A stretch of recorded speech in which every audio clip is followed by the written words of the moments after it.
Hey guys, today we had a Maytag Centennial and the lid lock would not lock. This is just a view of a quick glance into the diagnostics mode to read the error codes. We'll go back over that here in a minute.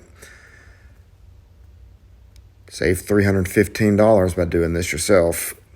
When you press the start button, the lid lock light would just blink and you'd hear it click. If you look back up underneath the very front of the machine, like you're looking back down at your toes and up at your belt buckle, there will be a text sheet and an envelope in there, and this is what it'll look like. I bring mine up on my iPad because I've got access that way. But this is going to tell you how to go into diagnostics mode and be able to read the error codes. That's the first thing we're going to do.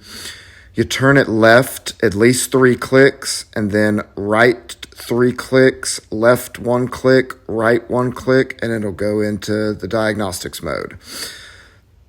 Turn it right 1 click, and that's diagnostics, and all the lights will flash, and then you turn it one more time, and that will give you the most recent error code. You turn it again, it'll give you the next one, but I didn't have any more, so it was only this error code. And then you'll want to go to the error code list in the manual that you pulled out of the envelope in the washer. And this one shows the lid lock fault. There's a whole process that they want you to go through to test the lid lock. I didn't show all of that, but it tells you exactly where on the control board to make tests with the digital meter. If yours is doing the same thing this one is, it's more than likely the lid lock. And if you don't have ways to make those tests, don't worry about it. Just go ahead and get the lid lock and replace it, and that should take care of it. We're testing the lid lock now in the manual test mode. Follow the steps in the text sheet to go into the manual test mode. And then when none of those lights are on, you press the start button, and that's supposed to lock the lid. Lid still didn't lock. Now we need to unplug it and take it apart so we can replace the lid lock.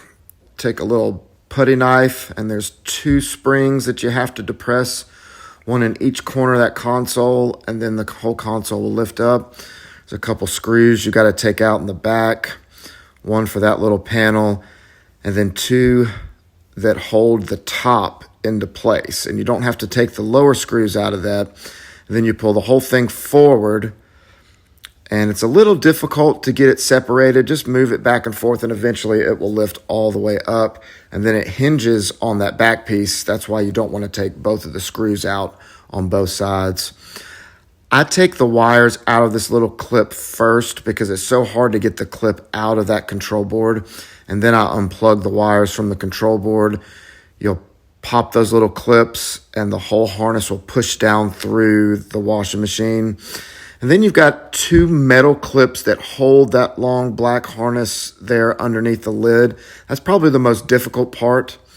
And then you've got the 2 screws that hold it to the little clip on top. Take those 2 screws out, it'll drop that down, and then you have to disconnect that harness from those clips.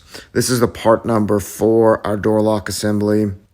It's exactly like the other one, so not much difference there at all.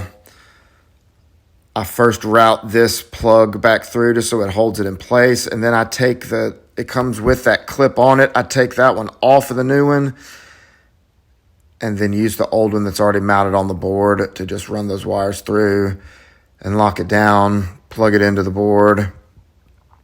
And then you have to take the new harness back and clip it into those metal clips underneath. And again, that's the most difficult part.